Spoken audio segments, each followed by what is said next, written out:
कराची में गैर कानूनी तामीरात पर बड़ा क्रैकडाउन। एसबीसी की जानिब से 147 इमारतें जमींदोज। लेकिन सवाल ये है, इजाजत किसने दी? कराची में इमारतें सिर्फ सीमेंट से नहीं बनती, ये फाइलों, दस्तखतों और खामोशी से खड़ी की जाती हैं। और जब वो इमारत गिरती है तो सिर्फ दीवारें नहीं गिरती, इंसानी जानें भी मलबे तले आ जाती हैं। दोस्तों, आज हम बात करेंगे सिंध बिल्डिंग कंट्रोल अथॉरिटी की, वो इदारा जिसके दस्तखत से शहर बनता भी है और बिगड़ता भी। नाज़रीन, जनवरी 2026 में कराची भर में एसबीसी ने 147 गैर कानूनी तामीरात के खिलाफ कार्रवाइयाँ की। 147 इमारतें, 147 कानून शिकनी के केसेस। सवाल ये नहीं कि इमारतें तोड़ी गयी, सवाल ये है कि ये बनी कैसे।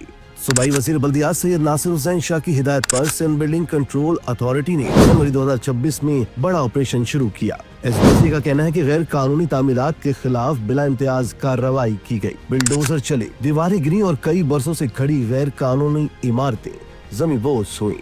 लेकिन नाज़रीन, ये कहानी का सिर्फ पहला बाब है। सबसे ज्यादा गैर कानूनी तामीरात डिस्ट्रिक्ट ईस्ट में सामने आई, जहां 68 गैर कानूनी इमारतें मिस्मार की गई। ये कोई छोटा नंबर नहीं, 68 का मतलब है 68 फाइलें, 68 नक्शे, 68 पार एसबीसी की खामोशी या मंजूरी। सवाल ये है, अगर ये इमारतें गैर कानूनी थीं तो पहले दिन क्यों नहीं रोकी गई? दोस्तों, डिस्ट्रिक्ट सेंटर में 46 गैर कानूनी तामीरात। ये वो इलाका है जहां आबादी गुंजान है, जहां एक इमारत गिरने का मतलब दर्जनों जिंदगियां खतरे में पड़ना है। सिर्फ बिल्डर की गलती नहीं हो सकती, ये सिस्टम की नाकामी है। डिस्ट्रिक्ट साउथ में 13 गैर कानूनी तामीरात। कराची का हसास तरीन इलाका, जहाँ 13 गैर कानूनी इमारतें पाई गई। यहाँ सवाल और भी बड़ा है, क्या बासर अफराद को पहले खुली छूट दी गई और अब हालात के दबाव में कार्रवाई हो रही है?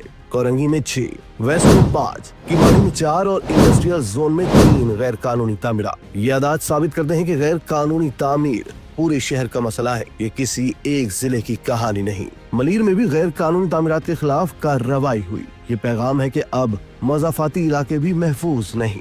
नाजरीन, आइए सच का सामना करें।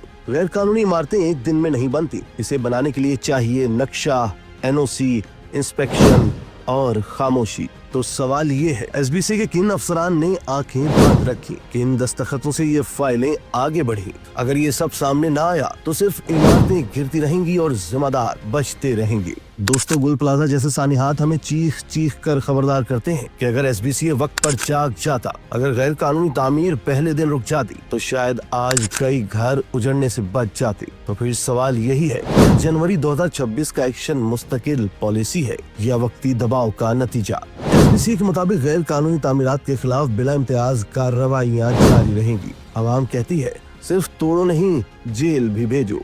फाइल साइन करने वालों को भी कटहरे में लाओ। एक्शन सिर्फ बिल्डर पर नहीं, बड़े माफिया पर भी हो। यह आखिरी वार्निंग है, गैर कानूनी तामीर अब बर्दाश्त नहीं। कराची किसी माफिया की जागीर नहीं, ये शहर 2 करोड़ इंसानों का है।